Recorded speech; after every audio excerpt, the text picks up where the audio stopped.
अस्सलाम वालेकुम my YouTube family, कैसे हैं आप सब। उम्मीद करती हूँ आप सब ठीक होंगे। मैं भी अल्लाह का शुक्र है आप सब की दुआओं से बिल्कुल ठीक हूँ।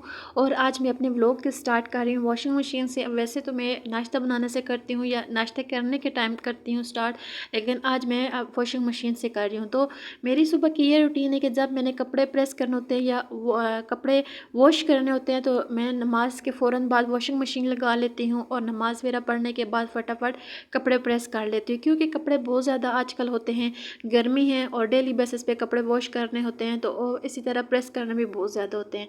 मुझे प्रेस करना कपड़े बहुत ज़्यादा मुश्किल लगता है, लेकिन करने पड़ते हैं, क्या मजबूरी है, क्योंकि हाउस वाइफ जो होती हैं उनके सारे काम उन्हें करने पड़ते हैं, चाहे उन्हें अच्छे लगें या ना लगें। तो मैं नमाज़ पढ़ने की फ़ौरन बाद वॉशिंग मशीन लगाई और साथ साथ में कपड़े भी सेट कर रही थी जो कि मैंने प्रेस किए हैं। और इसी चक्कर में मैं बर्तन धो रही थी और मुझे पता नहीं था कि पीछे सिलेंडर पड़ा हुआ और उसके ऊपर जो केतली थी उसके साथ मेरी टक्कर हुई और वो गिर गई चाय। तो अल्हम्दुलिल्लाह आई मल्टीटास्किंग, मैं at a time different task कर रही होती हूँ और मैं अल्हम्दुलिल्लाह सारे टास्क कंप्लीट भी कर लेती हूँ। जैसे मैंने साथ में अभी कपड़े वॉश कर रही थी और साथ साथ कपड़े समेट भी रही थी, और इधर मैं नाश्ता बनाने से पहले साथ में चाय रखी और सोचा जो रात के बर्तन रह गए थे वो वॉश कर लेती, क्योंकि आज रात में बर्तन ही वॉश किए, दूध के पड़े हुए थे। तो इस तरह मैं एट ए टाइम मल्टीटास्किंग वो एट ए टाइम मैं मुख्तलिफ़ काम अल्हम्दुलिल्लाह कर लेती हूँ। और अब नाश्ता बना के मैं लेके आ चुकी थी और मैंने सोचा कि चले जी फटाफट जो कपड़े मैंने स्पिनर में डाले थे वो भी निकाल लेती हूँ। मेरी ये कोशिश होती है कि बच्चों के उठने से पहले पहले मैं सारे काम कंप्लीट कर लूँ, क्योंकि आज मैंने बाहर भी जाना था और बाहर के भी कुछ थोड़े बहुत काम करने थे वो करने थे। तो मैंने सोचा कि जब बंदा बाहर से वापस आता है तो बहुत थका होता है, जाने से पहले मैं सारे काम कंप्लीट कर लूँ।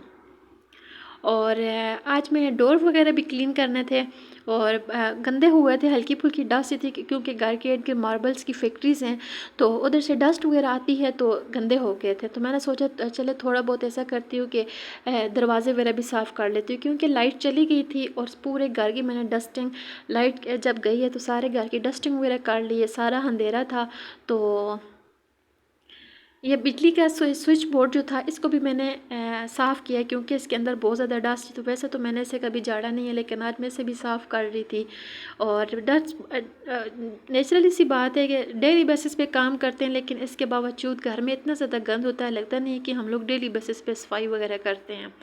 पूरे घर के जितने भी डोर्स हैं वो सारे मैंने क्लीन किए। अब मैं सोच रही थी कि फ्रिज के ऊपर से मैंने कितने दिनों से क्लीनिंग नहीं की, क्योंकि इसके ऊपर से भी डस्ट आ चुकी है, क्योंकि पीछे ओपनिंग है और ओपनिंग से डस्ट वगैरह आती है। तो फ्रिज के ऊपर भी बहुत ज़्यादा डस्ट थी, तो सोचा आज फ्रिज को भी साफ़ करती हूँ।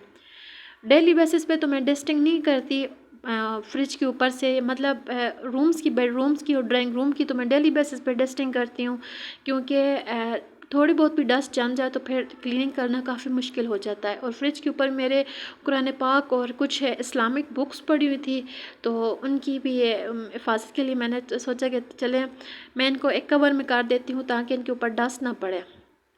और ये कुरान पाक है मेरी शादी का, जो कि मैं डेली बेसिस पे अल्हम्दुलिल्लाह इसी के ऊपर ही तिलावत करती हूँ। और इसके अलावा जो मेरे घर की रूटीन है वो मैं आपके साथ शेयर कर रही हूँ कि मेरे डेली बेसिस पे क्या क्या रूटीन है। मैं डेली बेसिस पे अपने घर अपना जो काम है वो किस तरह मैनेज करती हूँ 2 किड्स के साथ विदाउट हेल्पर। और बच्चों का अब रूम साफ़ कर रही थी। बच्चों के रूम में इतना गंद बना होता है कि साफ़ सफाई करके जाओ तो पीछे से सारा गंद बना होता है। इवन कि मेरे बच्चे छोटे हैं, वो इतने ज़्यादा गंद नहीं बनाते, और लेकिन इसके बावजूद पता नहीं गंद कहाँ से आ जाता है। मैं सोचती हूँ कि आज मैं घर की सफाई नहीं करूँगी, लेकिन इसके बावजूद देखे कितना ज़्यादा गंद है। और अब अपने बेडरूम की सफाई की बारी आ चुकी थी, अपना बेड सेट करना था। तो बच्चे सो रहे थे, तो इस वजह से अपने बेड की थोड़ी सी लेट सफाई कर रही हूँ, क्योंकि जब बच्चे जागते हैं तो उसके बाद ही मैं अपने बेडरूम को साफ़ करती हूँ। तो उसके बाद जब बच्चे जाग जाएं तो फिर बेडरूम में ये आते नहीं हैं, सारा दिन ये अपने जो बच्चों का रूम है उसी में ही खेलते रहते हैं। तो एक ही दफ़ा मैं सारा रूम वगैरह साफ़ कर लेती हूँ, तो अल्हम्दुलिल्लाह उसके बाद ये आते नहीं और सोते भी उसी रूम में ही हैं। तो मैं शुक्र करती हूँ कि चला जी ठीक है, बेड अच्छे से सेट रहे, सारा घर नीट एंड क्लीन रहता है। तो आज मेरे हस्बैंड ने फरमाइश की थी कि चिकन मैकरोनीस बनाओ, तो आज चिकन मैकरोनीस में बना रही। सबसे पहले मैंने चिकन मैरिनेट करके रख दिया था और सारी जो सब्ज़ी वगैरह थी भी वो भी मैंने कट करके रख दी थी।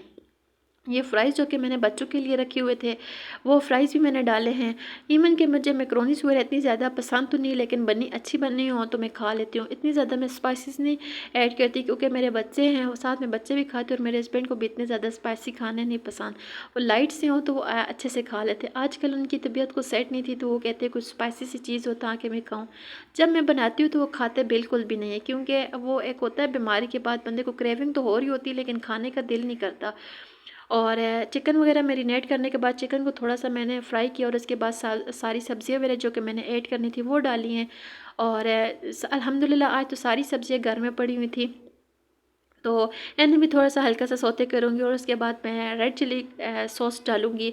और जब दम पे डालने के बाद थोड़ी सी जब सब्जियां नरम हो जाती हैं, तो उसके बाद आजकल के मटर है, ये भी मेरे पास लास्ट ईयर के मटर पड़े हुए हैं सर्दियों के, जो कि मैंने फ्रीज़ किए हुए थे, क्योंकि मेरी बेटी को मटर बहुत ज़्यादा अच्छे लगते हैं। तो अक्सर मैं उसके जब चाइनीज़ राइस बना के देती हूँ तो वो उसमें मटर डाल देती हूँ। अब मैं ब्लैक पेपर ऐड कर रही थी।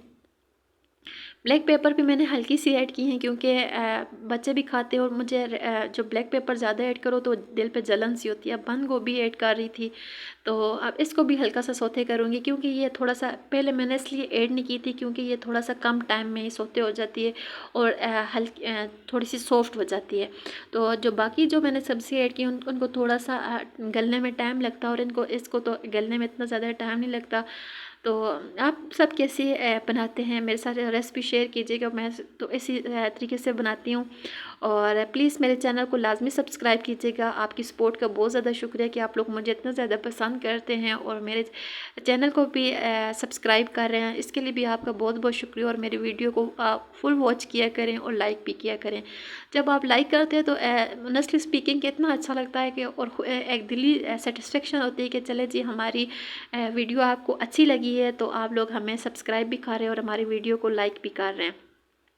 ये जो मैंने फ्राई किए थे वो भी अब मैं ऐड कर रही हूँ, क्योंकि फ़्राइज़ को मैंने पहले ही फ्राई कर लिया था कि थोड़े से ये गल जाए। और अब मैं चिकन मैकरोनीज़ वगैरह भी ऐड की हैं, और उसके बाद फ़्राइज़ ऐड की हैं, तो मैंने हल्का सा दम पे रखा है। अब मेरी मैकरोनीज़ रेडी हो गई। अब मैं वॉइस ओवर कर रही हूँ तो मेरे मुँह से पानी आ गया है, कितने मज़े की बनी थी। हल्के-हल्के मतलब इनमें से मैंने स्पाइसेस ऐड किए थे, क्योंकि बच्चे भी खाते हैं तो उन्होंने भी बड़े शौक से खाई थी, हस्बैंड ने भी खाई हैं। Thanks for watching me. Okay, अल्लाह हाफ़िज़।